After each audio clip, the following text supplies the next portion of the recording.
them cutting up my expensive coat that I was wearing. I tried to stop them. My hands went through their body, just like in the movie Ghost. That movie is 95% accurate if you want to watch it again.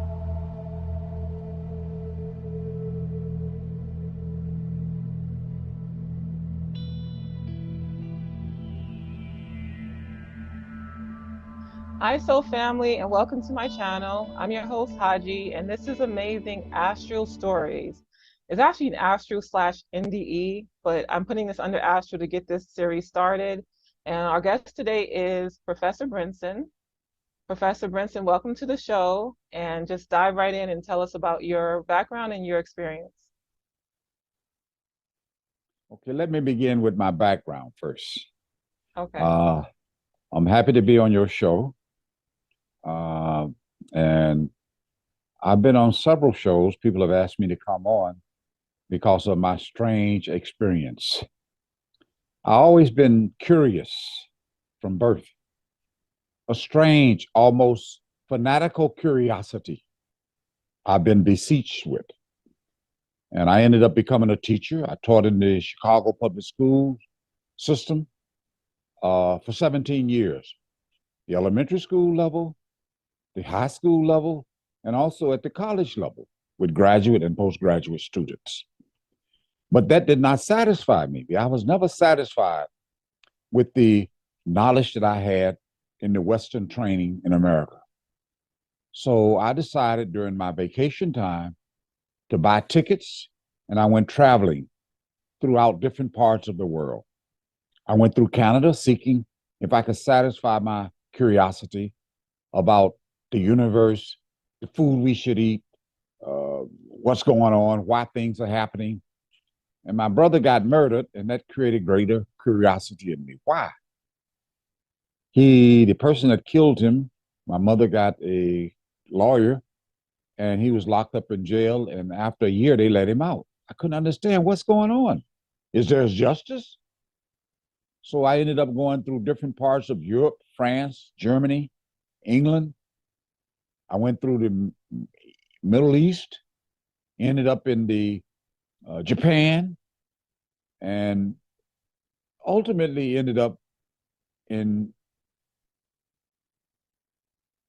India. I was fascinated with that part of the world because I discovered that most of the major religion come from Egypt, Eastern, in the Middle Eastern, as well as the Eastern part of the world. India, I was impressed with because it had so many different teachers over there, so many different practitioners who were seeking God. And I got fortunate because the universe arranged for me to meet someone, and I didn't know that a coincidence like this would happen.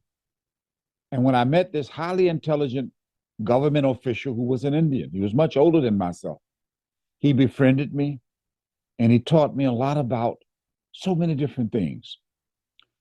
The first thing he taught me about was food and nutrition and what we have been designed by the Creator to eat.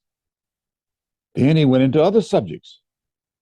He shocked me to my very core when he said that this human body is created in such a way that all of us human beings have the capacity to get out of this body at will and go into the heavens and then come back and go to work tomorrow. I was shocked. I said, what? He said, yes. He said, my teacher that I met taught me how to do it. He explained a lot of things to me, which at the end, some people may ask me some question. You may ask me some question, but I was fascinated. I got so intoxicated with his conversation that eventually I gave up teaching, went into business, and he made enough money and brought him over here. And I spent over 40 years in the company of this highly intelligent human being. And I got so much knowledge and wisdom. But the main thing, after being initiated, because initiation, you have to learn from somebody who knows how to do this. We learn everything from some teacher. When we take birth, we learn how to walk. We can't even move our hands. All we can do is wiggle. And our mother teaches us how to use the potty. If we saw people crawling around, we would never know how to walk. There are some tapes on YouTube dealing with certain parts of children in India who crawled on all four. They never learned how to walk. So we need to learn how to do everything. And we can have so much knowledge inside of ourselves. But if we don't go to school and meet teachers who can teach us how to concentrate our attention, because the attention is the most valuable part in this body. It gives us all of the knowledge. I'm assuming that I'm speaking to an audience that's Christian, but I'll quote a lot of holy books too, because all of the religious founders talk about the fact that this body is made this way. Let me describe a little bit about how this body is made before I go into my near death or conscious death experiences. This body is made in a strange, wonderful way. In Psalms, in the Bible, 139, I believe it's the 14th chapter, 14 verse, 139th chapter. It says that this human body is wonderfully and fearfully made. Let's deal with the wonderful part. We have two eyeballs. These are holes in the body in which our attention flows out into this world and mingle with this world and get caught up in this world. We have two holes here at the earlobe level in which we hear different sounds in this world. We talk to people and we hear what they say. And our attention gets caught up in this world through these two ears. Then we have two openings here at the nose level. We smell beautiful fragrances and different kinds of odors that are flowing in this world, and our attention get caught up in this world. You know what I mean. People put on perfume to change their odors. We smell different scents, and we get caught up. And we have one hole here at the mouth. And most of us spend most of our time running off at the mouth talking. We love to talk. Teachers get great happiness when they talk to students. Talking and transferring words to pupils who are desirous of knowledge give teachers great happiness. I've described at least how many holes? 7 holes. But you got 2 holes in the lower part of the body. You got the hole at the reproductive area in which most men run after women and their attention stays in that lower part of the body. You know what I'm talking about. And then you have another hole at the defecational organ in which you get rid of all the debris as you digest food. These are 9 openings in the body, and our attention flows out of these 9 openings. But there's a 10th door in this body. And everybody that's listening to me, they will open up this door. This door is tightly bolted down, tightly fastened, and will only open up in 2 different ways. The first way got multiple ways. Somebody can come and shoot you, and your attention will go out of this door and it'll open it because of the tremendous trauma and pain exacted upon the physical body forces this door to open. That's one way. Very few people want it to open that way. Heart attacks, gunshot wounds, strokes, kidney problems. Pain exacted upon the body forces it to open. And then there's another way to open it. If you knew how to consciously shut down the thinking process in the mind. Thinking is what keeps you at the wakeful state. We all sitting in this body right behind these 2 eyes, looking out of these 2 holes, apertures called the eyeballs. People are listening to me at this level, and you listening too, because your attention is at the wakeful state of consciousness. This body got several levels, several floors, if you want to call them. I know in John, in the Bible, it says that this body is a temple. It is a house. We feel that it's us. Somebody call us out of our names, we get mad. We thinking this body is us. It's not us. We sitting inside the body looking out of these 2 windows, what you call the eyeballs. And we don't know how to take our attention and go 2 inches behind the eyeballs. If we go 2 inches behind the eyeballs with concentration of attention, there's a section in the Bible, it's in all of the holy books, they talk this way.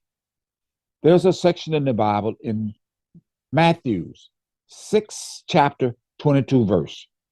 If thy eye become singled, thy whole body shall be full of light. Light referring to knowledge. That knowledge is in the astral plane. If you knew how to take your attention and go back behind the eyes, it's extremely difficult. You have to have a teacher that you love enormously. And that teacher can teach you how to do this. The teacher has power because he's done it. A lot of the power exists behind the eyes. You can heal yourself. You can perform miracles. We all have this tremendous hidden wealth built within this body. We don't know how to tap into it. But if we can tap into it, we can discover that we can go into the heavens. Now, in 1970, in the early 75, 76, when I had the teacher over here, my friend, we used to walk. We had a group in Spiritual Frontiers. He would go there and lecture, and everybody would be fascinated with him. As I would get up in the morning and walk with him in that wonderful campus, I would ask him, I said, I've been meditating. I hear a strange noise at night, and yet it pulled me out of the body a little bit, but yet I come back and I still haven't been able to go that far. He says, it's very simple. I said, what do you mean it's simple? He said, I'll talk to my teacher. Now, that's another thing that these teachers play. They play games. Jesus played all kinds of games with his disciples. He pretended like he didn't have any power.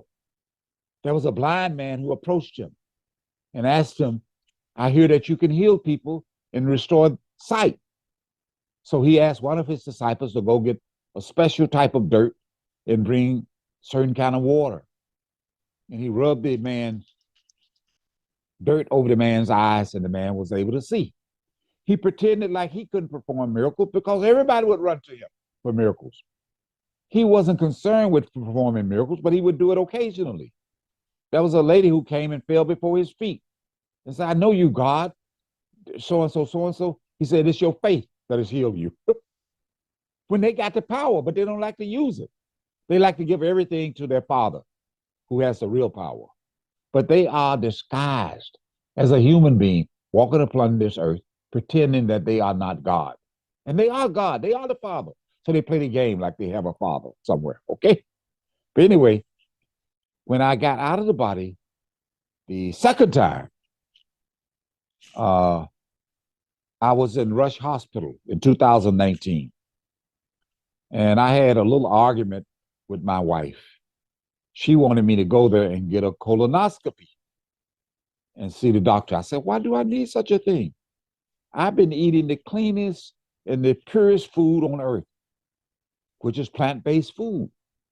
Plant only eats sunlight and water, as everybody has learned in high school. Through photosynthesis, they eat the light and they need water. They create all of the protein and vegetables and peas and apples and watermelon and all kinds of things that our body needs.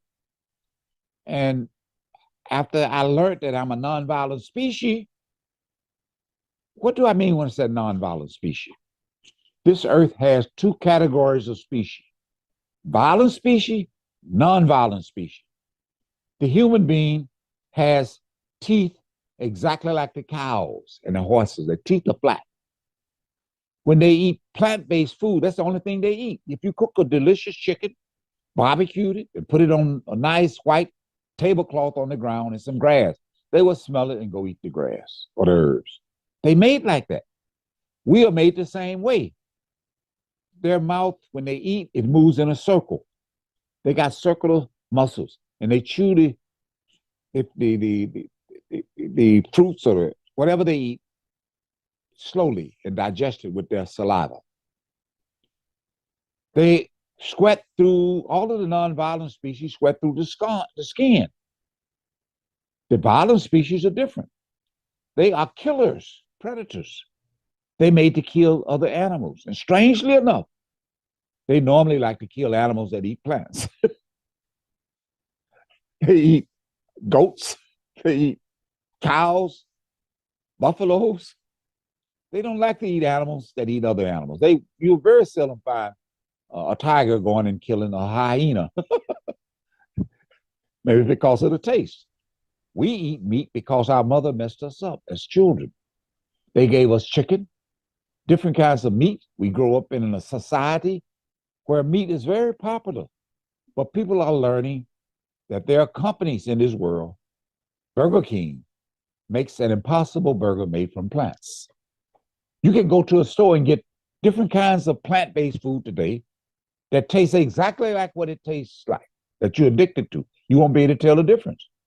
There's a company called Miracle Foods with an S on it, global.com. They make all kinds of delicious food, fish, eggs, everything made from plants. Plants have no cholesterol. Cholesterol can clog up your arteries and can create all kinds of diseases and problems in the body, including cancer. So as I went into the hospital, going back to my trip to the hospital, and I argued with my wife, and I said, okay, I tried to be a good husband, and she wanted me to get the colonoscopy. So as we go to the fourth floor to see the doctor, I painlessly and noiselessly had a heart attack. I didn't experience anything. I found myself out of the body. She kept talking. I was in the wheelchair and I didn't respond. So she panicked. She called and started screaming out. So the doctors and the nurses, they came. And there was a cardiologist on that floor that show you how the universe can work if you see, okay? And so I saw them cutting up my expensive coat that I was wearing. I tried to stop them. My hands went through their body, just like in the movie Ghost. That movie is 95% accurate if you want to watch it again with Patrick Swayze, Whoopi Goldberg, and Demi Moore. So my hands went through it. And so my teacher was there. He met me. And I said, oh, I'm glad you're here. He said, let's get out of this boring experience. So we noiselessly and painlessly, with great speed, we go through the roof of the hospital. I said, wait, I want to see the sun. So we go to the sun. In less than a fraction of a second, we at the sun. A huge you can say atomic and nuclear explosion taking place there. I couldn't feel the heat, but I could see it. Gases blowing out. And he said, let's get out of here. Why you want to see the sun? You see it every day. This is also a boring experience, he says. Come on with me. We travel throughout the entire physical universe with the trillions and trillions of stars, galaxies, planets, and all other kind of debris. And we ended up in a tunnel. As I get into the tunnel, I meet people that I had seen in the 1600s, 1700s, earlier. And I knew some of them. I didn't know all of them. But the ones that I knew, they called me by different names. I recognized the name that they were calling me. And they said, we on our way to America. Are you from America? I said, yes. They said, where you live at? What's your phone number? What's your address? I freely gave it to them, knowing that they would forget when they take birth as a baby. All babies, when they come into this world, not all of them, but most of them, get into a state of spiritual Alzheimer, where they can't recall. They have deja vu. They grow up. Every human being has a feeling of deja vu. I've seen this, I've done this, but they can't put their finger on it. The memory doesn't come back. And we meet different people. And you being a young lady who hasn't said anything, and I know you have different ladies in your audience, they meet men, and the men say certain things to them. I love them. I'm crazy about you. And then after the fact, when the man run away from them, after giving them babies or whatever, the woman said, I knew he was like that. Her intuition is greater than the man, primarily because she gives birth to the baby. She's more sensitive. It's hard for her to run away from children. Men can say, hey, I'm gone. You can get some alimony if you can catch me, okay? But if they get around a real soft, loving woman, their foolishness can change, their intuition can change. It can change through meditation too. You don't have a monopoly on intuition. All human beings are born with, they think they're born with five senses. That's what they taught in elementary school: seeing, hearing, touching, telling, smelling, and tasting. But actually, women have more of this sixth sense, what you call intuition, than men. Men can have it too. They can almost, what is the sixth sense? The sixth sense is almost the ability to read what's in another person's mind. What we call, if a person is BSing you, you can feel it. But when you get out of the body, you actually can read their mind in another way. They say something to you by thinking. You can see what they're thinking. You can actually see the thoughts. You can hear the thoughts, and they cannot trick you at that level. You can be tricked in this world. Otherwise, this world is set up where you have to go through your karma. Karma is reaping what you sow. I'll explain that later. But as I got into the astral world, it's a very beautiful world, huge, wonderfully structured, gargantuanly, almost incalculably measured. You can't measure it. It's so large. If you compare the astral plane with the physical universe, with all of its trillions of stars and moons and planets, the physical universe will appear the size of a quarter. The quarter placed in the Pacific Ocean would be the side of the astral plane, to give you some idea of how large that plane is. People there are more beautiful, they're more wonderful, they're more intelligent, and they're more wise when they're in that world. If they're in the upper part, that world got all of the heavens and the hell. But when people go to heaven there, they think that's the highest experience. They don't know that there's an experience higher than that world.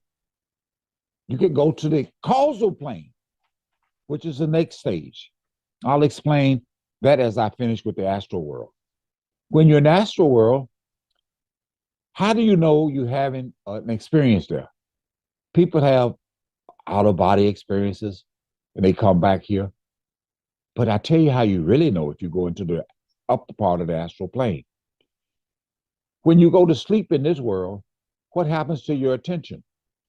You get hazier and hazier in this body, and your attention falls from the sixth floor to the fifth floor in this area where the throat is. And you forget the fact that you have a body snoring and lying in the physical world. You create another body in the dream world, which you normally don't look at. In that world, that body can have different forms and different shapes, different racial composition. But when you're in that world, three things happen. You create a body, which you normally don't look at. You create a sky. You create stars. You create people. You create all kinds of experiences in that world like you have in this world.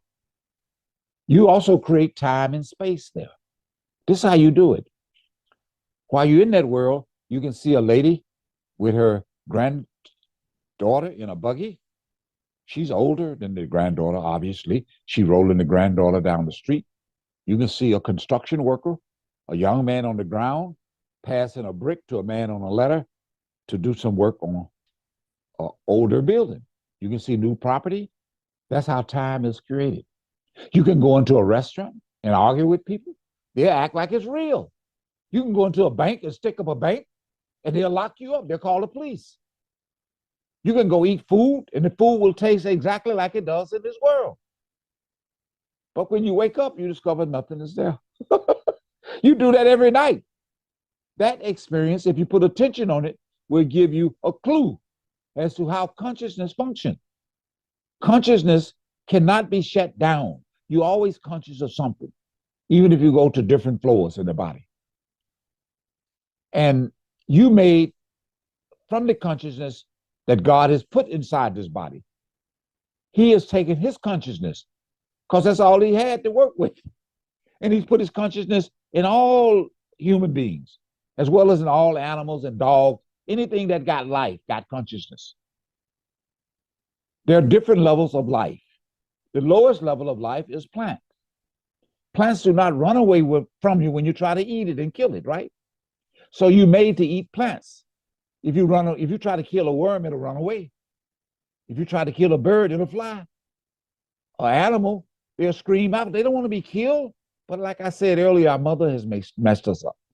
So anyway, you discover all this knowledge that's there. Every type of knowledge that you want about anything is at that level. You can touch things, you can feel things. Your senses get enhanced when you're there. Just like when you wake up from a dream, you would rather have money in this world, not in the dream world, right? Because you only can use it for 8 hours, right? You won't be able to buy any fine outfits like you wearing a fine outfit with some white items on this black outfit you got. You see me with black shirt, blue jacket. We need money. But they bribe you to take birth here and go through pain. Pain is reaping what you sow. You've not lived one life. You lived hundreds of lives. I would recommend a book if you want to go deep into reading about this, a book that I've not written.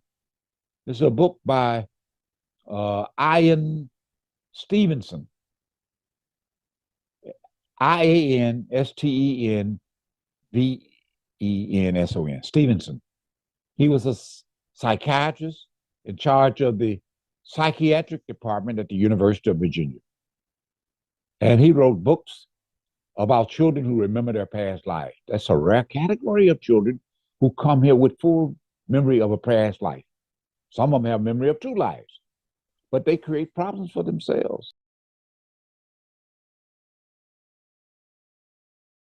But anyway, anybody who wishes to get in touch with me and have further questions after I finish this talk, they can email me and I'll respond, or have my secretary respond and give you the answer on anything you wish to ask, because all of the knowledge is inside you.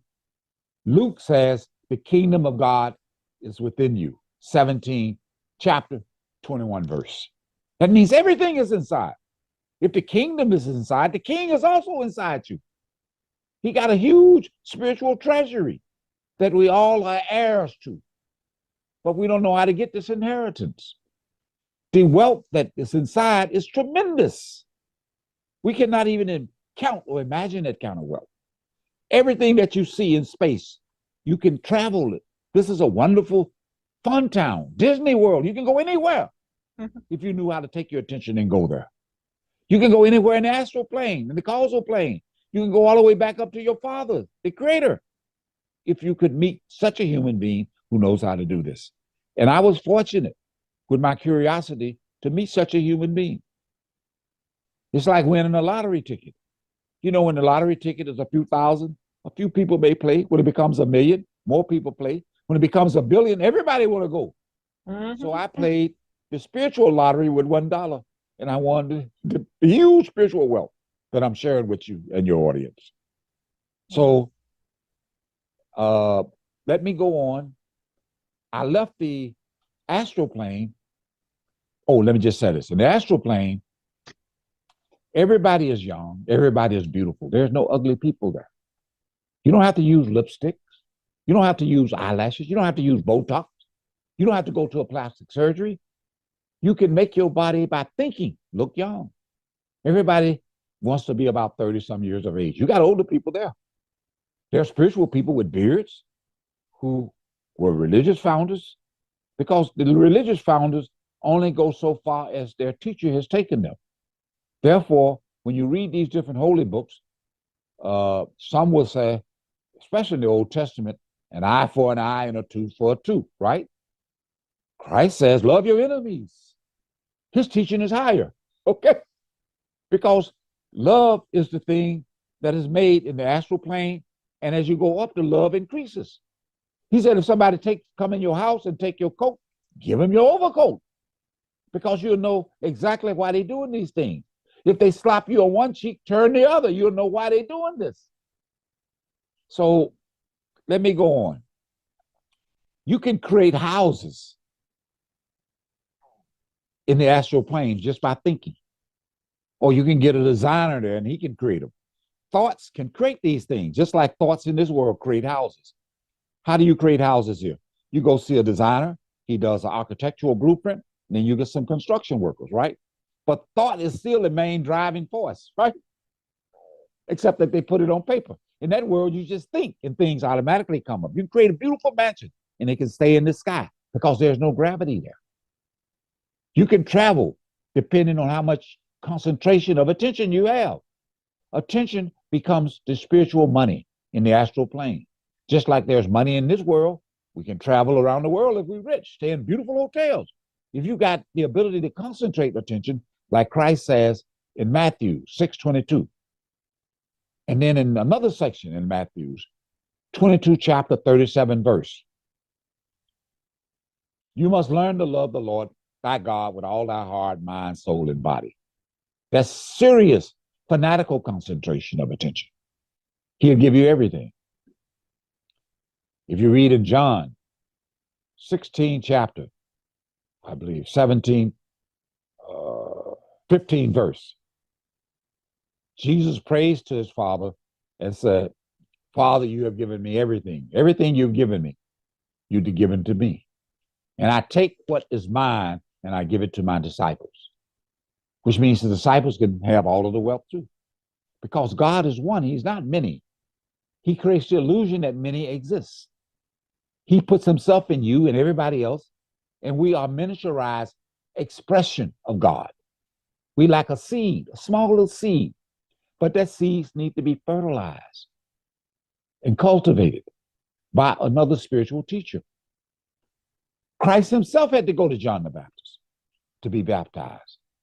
And he learned how to concentrate his attention, and he went into the desert for 40 days. And he crossed the second stage. Because the second stage is what holds all of the negative energy. It holds negative and positive energy. That's the devil, actually, you can say, in the second stage. That's the counterfeit God. Okay, God has created counterfeit at every level. Let me say how he's created a God in the physical world, which people don't pay too much attention to.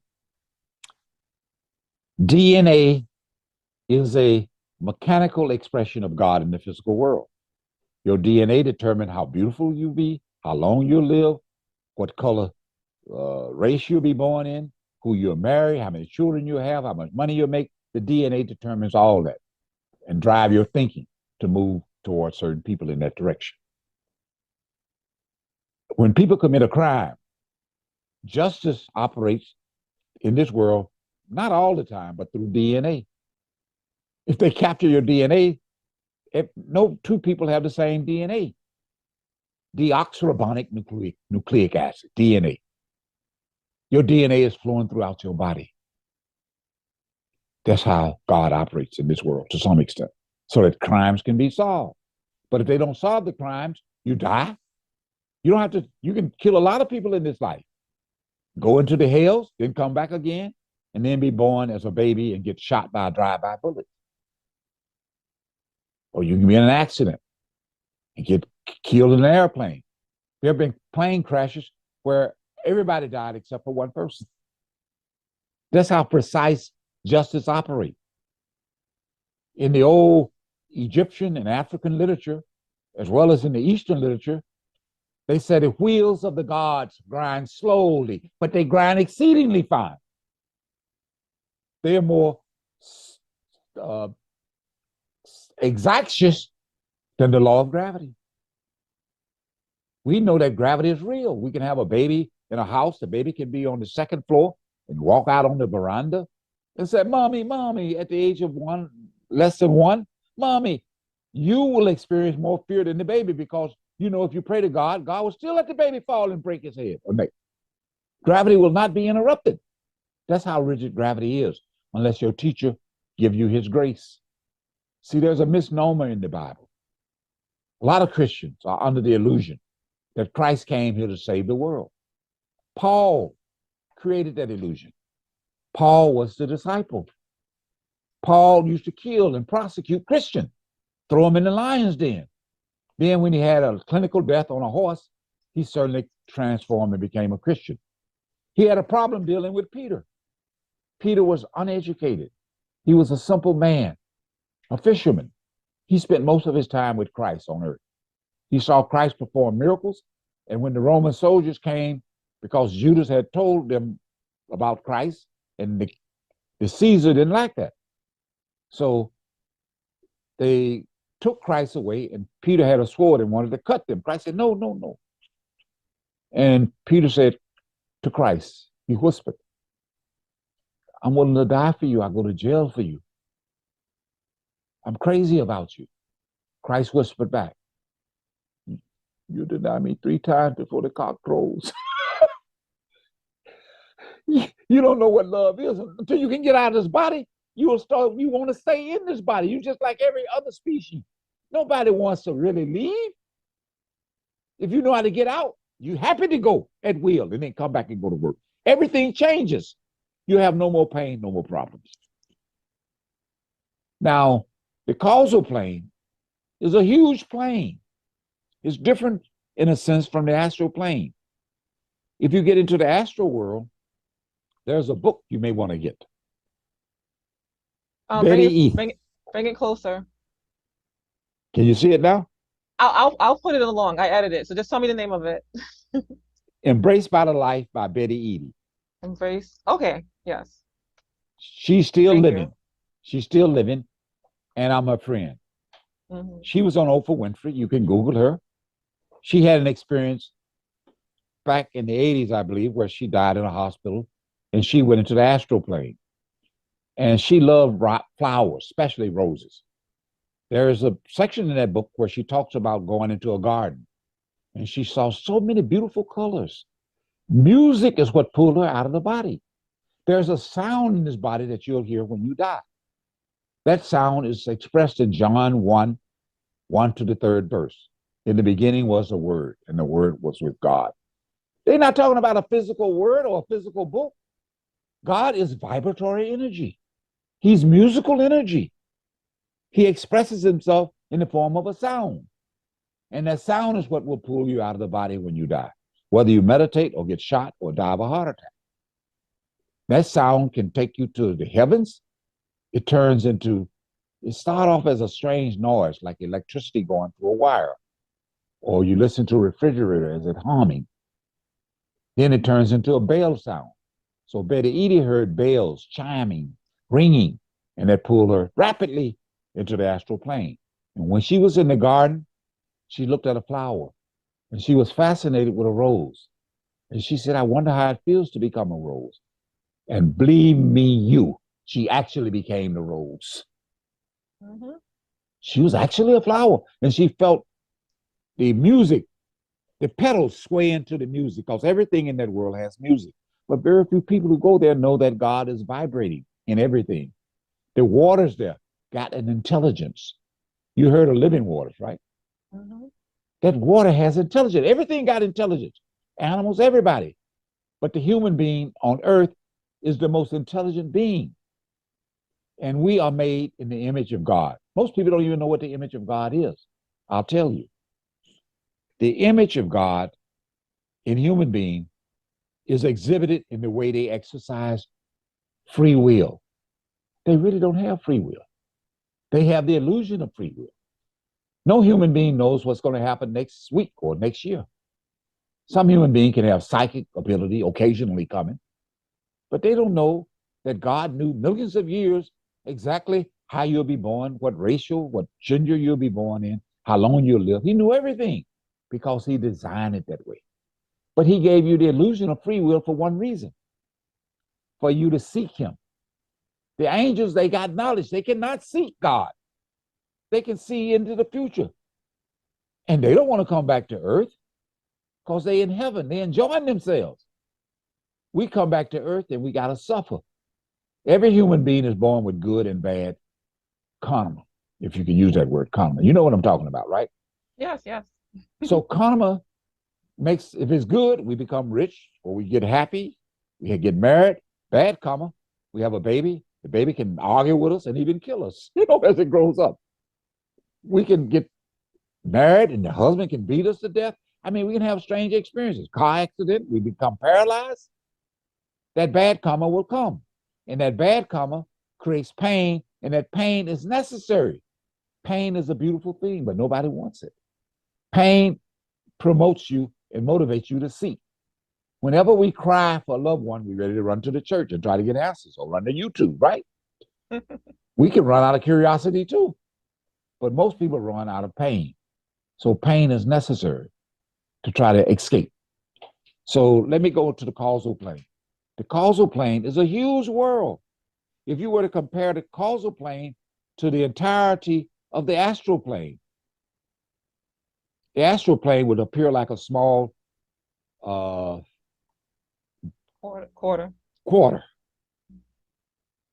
Or silver dollar if you want to make it a little larger.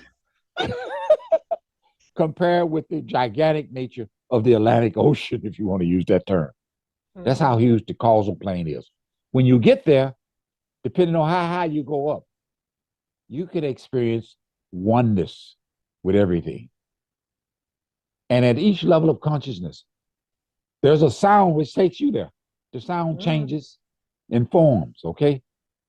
In the Bible, they talk about a trumpet sound. Corinthians 15 chapter, 52 verse. There's a trumpet sound. If you put your attention on it, you can conquer death. Okay? Okay, so when you're in the causal plane, each level of consciousness got a being. In the old ancient African, Egyptian literature, they called them gods. There's a god in the astral world. He's like the president on Earth, in America. You know the president, but you can't go visit him, right? When I was in that world, you got to know somebody who could take you to see him, right? And that person is very close friends of the president. So the same process operates in the astral plane. I was there with my teacher. I said, let's go see that boss there. That boss controls the karma of everything below, destiny of everything. But his time is limited too. When you wake up in the astral world, your memory will come back of you being 3,000, 4,000 years of age. That's how you know you're there. That's a very important concept because people meditate and they say they have out-of-body experience, but they don't fully wake up there. Just like you wake up from a dream here. You don't have to open your eyes. You don't have to pinch yourself. You know you're 20, 30, 40 years of age or older. That's what gives you a feeling of identity in this world, unless you're suffering from Alzheimer's, okay? So when you're in that world, identity operates. When you get in the causal world, a memory comes back of the average lifespan of millions of years. And you are in universal mind. Universal mind is actually that stage which make you feel you're at the highest level of consciousness. Each level is constructed, which makes you feel you're at the highest. So when you get to universal mind, you don't want to go any further. That's why you need a perfect living teacher who's going beyond that plane. You can only cross that plane with the help of a teacher who's gone beyond that level. And so let me describe this music that I talked about in John 1:1:1. That music is flowing all the way down, creating everything. And people call it the voice of God. In Ezekiel, I think it's 28:35. That's in the Old Testament. Aaron said, I heard a beautiful sacred sound. He uses the word sound.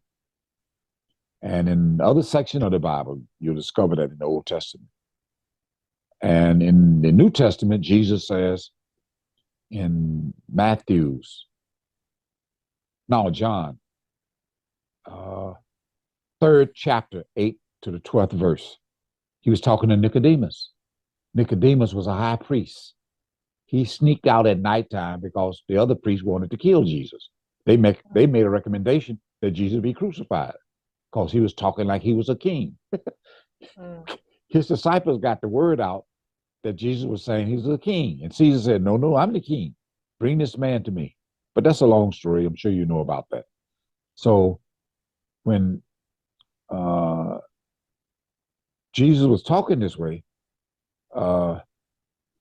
he expressed something to his disciples before he got into that position. There was a rumor floating around in Jerusalem at that time, which says that Elijah in the Old Testament would come back before Jesus. He would precede Jesus. So the disciples were confused. They said, Jesus, we heard that the Old Testament, the great prophet Elijah, said he would come back before you. Why he's not here? You the Messiah, right? Jesus laughed. And he said, uh, Elijah did come, but you didn't recognize him. He reincarnated in a different body, and his name was John the Baptist. And if you read that section in John 17 verse 10 to the 13, 17 chapter 10 to the 13 verse, the disciples understood that he spoke to them about John the Baptist. But anyway, going back to this sound, which flows from all of the levels, this sound takes on the sound of trumpet, of a bell, of a horn, and Jesus talked about taking on the sound of the wind, especially when he talked about to Nicodemus. He said, Nicodemus, you have to be born again. Nicodemus said, can I enter my mother's womb a second time? Christ laughed. Said, no, marvel that I said you have to be born again. You have to get out of this body and take birth and become a citizen in the heavens. And he said, how do I do that? So he gave him some secrets. He said, you must, and if you go on to the research, you'll discover that he told Nicodemus, you have to eat plant-based food. So Nicodemus became a vegetarian. Most people don't know that. Now, there's a region above the causal. That's where salvation takes place. Otherwise, you constantly, even though you may go all the way up to the causal plane, you will come back into this world because only a perfect teacher can take you above that stage. You will think you're at the highest level. Even that God there think he's a real God because he lives millions of years. He got so much power of everything below him. He can create, and he controls the God of the astral plane. He controls everything. So you need a teacher who's gone beyond that stage, and that teacher can teach you how, or he can chaperone you above that stage. And you will discover when you go above that stage, for the first time in your life, you'll know that what your soul is. I am that I am exists there. I am that I am. You discover for the first time you're made of the same spiritual stuff that God is made of. But you're not going back to God. God is 2 stages above that. If you go to the next 2 stages, which I wanted to go, my teacher said, no, you can't go now. Otherwise, you don't want to come back. You don't even want to come back, Professor, from this stage. I said, no, I don't. But you have to go back. He said, you got to go back. I said, why? You got family to take care of, your wife. She was screaming and acting crazy. She going to think she brought you back because she brought the doctors in the room. Let her think that way. I'm sending you back. Nobody comes back except by me sending them back. Most people, when they die, they don't come back. In America, you got over 20 million people have clinically died and have come back with memory, without brain damage. You are one of those. So you got to go back and share this knowledge, and you'll be sharing it with YouTube, TV, different places. Even if you speak to one person and they are great seekers, share it with them. And their eyes will light up if they're seekers, and they'll want to be around you. But one thing he said, and I hate to say this, your name is Haji? Haji. Mm-hmm. I hate to say this, but you brought me back too. Did I? Yes. Otherwise, I wouldn't be here. Oh yes, of course. I was like, we need to talk. We'll talk more, and I can talk about so many subjects, not just near death. I can go into all kinds of subjects because I read all of the holy books. All of the holy books. Let me just give you an example. In the Muslim book, Muhammad went inside too. I won't tell you how far he's gone unless I talk to you in person because I don't want to upset some people, okay? Yeah. Look, definitely don't. But anyway, Muhammad, when he was meditating or praying, as he called it, in the cave in Mecca, he heard a strange noise which scared the hell out of him. And eventually he surrendered to that noise, and that noise was of the bell sound. He called it Gabriel, okay? That's in their holy book. That sound in the Muslim holy book is called by a different name, Kalma, Kalma, which means in their language, voice. or sound of God. In the Hindu religion, they call it Shabad, Shabid. That means sound. They also call it in the Sikh religion, Nam, Namm, name, the name of God, which is a sound. God name got all of his qualities. If you can repeat his name, you can't repeat his name because when you try to say it, you leave. Okay. So Christians feel they should pray. I can tell them how to pray later, but I don't want to go so far into this. But all the religious books got a word which in their own original language means sound, music. Okay? Mm. Now, if you have any questions, there's another book written by a great preacher. All right, tell me what it is. I'll have it go across. Just tell me the name of it. The name of it is, let me see if I can put it on the screen. It's The Purpose-Driven Life. The Purpose-Driven Life. Okay. The Purpose-Driven Life by Rick Warren. Over 40,000 copies worldwide in several languages. But when you read it, he almost approaches the real purpose of life. Because the purpose is not to go to church. Okay? I don't care if he hears this because the church, they don't know how to go in the body. The ministers don't know how to get out of the body. They go to seminary school and they learn about hermeneutics. Have you ever heard of hermeneutics? Hermetics? Yes, hermeneutics, yes. They call it. Okay. It's the interpretation of the original version of the teachings of these founders. And so when you study the founders, when they're talking, Christ spoke in parables and allegories, and he can use a word and blink his eye and mean the opposite of that. Scholars spend their whole life, but they can't really unravel the teaching.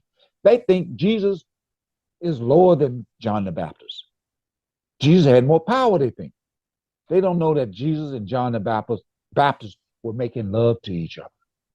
John would say to Christ, the Son of Man, Son of God has come. And he baptized him. He taught him how to meditate. And Jesus was so spiritually advanced and pure that his third eye opened up and he went into the heavens immediately. And he meditated for 40-some days to go further. So we don't understand this. And then John tried to correct this in the Bible. He says in a certain section in John, I am not fit to untie the sandals on Christ's shoes.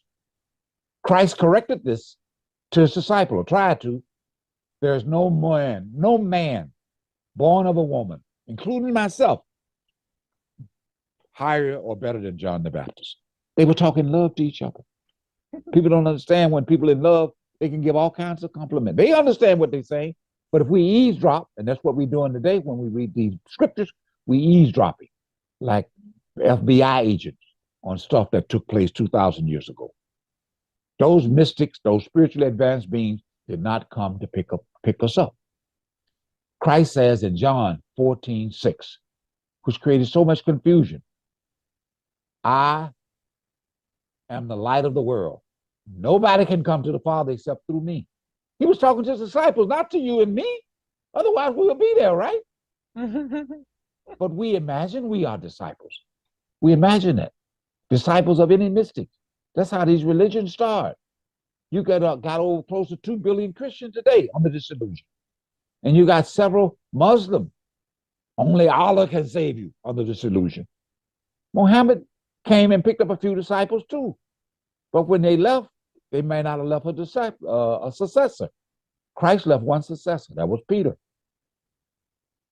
So if you have any other questions, you can ask me at this time. I have questions. I just wanted to let you do your thing. Okay. Well, I'm through at this time, so you can go ahead. Feel free. Okay.